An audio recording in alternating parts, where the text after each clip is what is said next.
Ensimada, Puto Galletas. Si Ome at Bilen kasama bata, at saka may unpang pandiag at pulbon mona opya, putok at pandikoko. Sa paligid-ligid ay maraming tinda.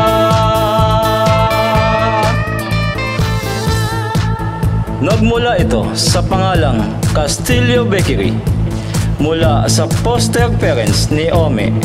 Mula 1946 ginawa itong Rejanos Bakery at sa pamamalakad ng magkakapatid na sina Yayeng Berting, Toti, Edita, Baba, Mita, Banji, Tess at Dadong. Sila ang nagtulong-tulong upang pagyabungin ang munting yaman na iniwan sa kanilang mga magulang. Mula 1946 hanggang sa kasalukuyan, 70 taon nang nagbibigay kaligayahan sa ating panlasa. Kaya ito ay nakatanggap ng iba't ibang papuri at parangal mula dito sa ating maging sa ibang bansa. Kaya Rejanos Bakery ay masasabi nating isa sa pinakamatatag na negosyo sa Pilipinas. Maliit ngunit matibay.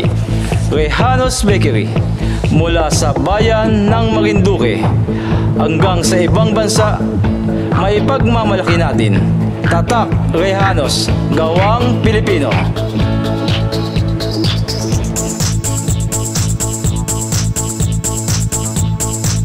Rejanos Bakery, kahit munti ang tinapay doon ay sari-sari,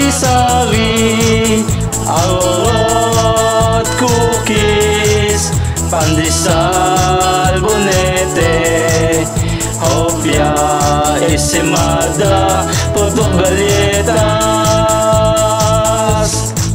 Si Ome at Bilen kasama bata, at saka may unpang pandiag at pulbon mona opya, putok at pandikoko. Sa paligid-ligid ay maraming tinda. Atin tangkilikin mula sa Marinduque, produktong Rejanos Bakery, gawang Pinoy. Rejanos Bakery, masarap, malasa, maipagmamalaki.